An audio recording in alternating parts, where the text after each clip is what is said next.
Jogadores do São Paulo ontem e Tietê demonstraram apoio ao movimento antirracista que vem ganhando destaque nos últimos dias após a morte do norte-americano George Floyd por um policial nos Estados Unidos. Os atletas repostaram um vídeo produzido pelo São Paulo em 2019 que tratava o racismo e incluíram a hashtag Vidas Negras Importam. Essa não é a primeira vez que Tietê se pronuncia em relação ao racismo. Recentemente, o volante do São Paulo deu entrevista à TV oficial do clube e falou sobre o tema quando perguntado sobre os seus sonhos, que não houvesse pobreza e nem racismo, que todos fossem tratados iguais, disse o volante. Assim como diversos jogadores ao redor do mundo, Tietê já foi vítima de racismo. Em 2016, ainda quando defendia o Palmeiras, ele foi chamado de macaco por um torcedor do Atlético Paranaense. Na ocasião, o jogador não tomou nenhuma medida contra o agressor e minimizou o fato em entrevista coletiva.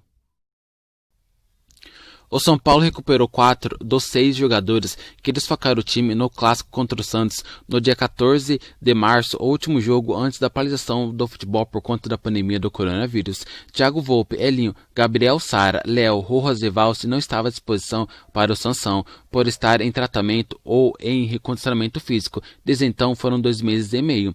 O Valse e o Rojas estão em tratamento, o resto praticamente deve voltar com a equipe.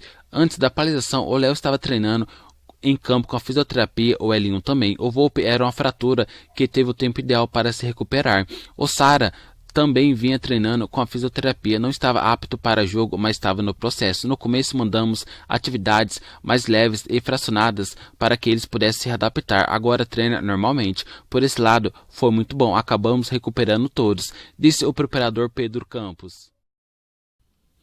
O gerente executivo do São Paulo, Pássaro, falou como funciona o pagamento dos direitos de imagem do contrato de Dani Alves. Depois da paralisação do futebol brasileiro em março, o São Paulo decidiu cortar 50% dos salários dos jogadores do elenco profissional para suportar a crise. A promessa é de devolver os valores em 6 parcelas a partir do mês seguinte ao reinício dos jogos. Na reunião, quando chamamos os líderes do elenco, ele foi um dos mais infusivos, no sentido de lógico, não teria outro caminho. Foi super compreensivo. Sobre os bônus e pagamentos também tem sido muito compreensivo, e nós temos feito um esforço grande para honrar com o menor atraso ou desgaste possível, porque tem uma diferença. Quase todos os jogadores recebem direito de imagem mês a mês, e o Dani não.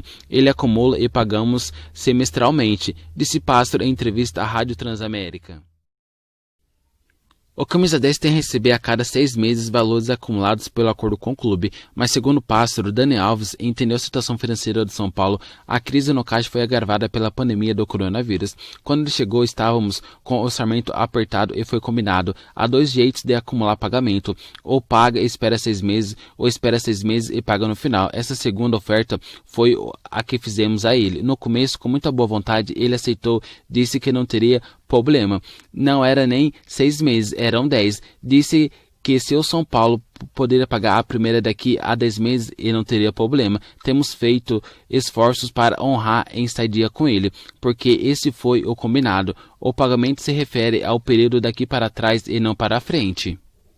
Mas ele tem sido muito compreensível com toda a turbulência que vivemos por motivos alheios à nossa vontade. Ninguém sabia que perderíamos a renda do River Plate, Santos, Binacional, premiações, patrocinadores, jogando pagamento daqui para 90 dias. Não sabíamos, não tinha como se preparar. Isso não foi incompetência, foi inesperado. Todo mundo no mundo está sofrendo com esses efeitos, finalizou Pássaro.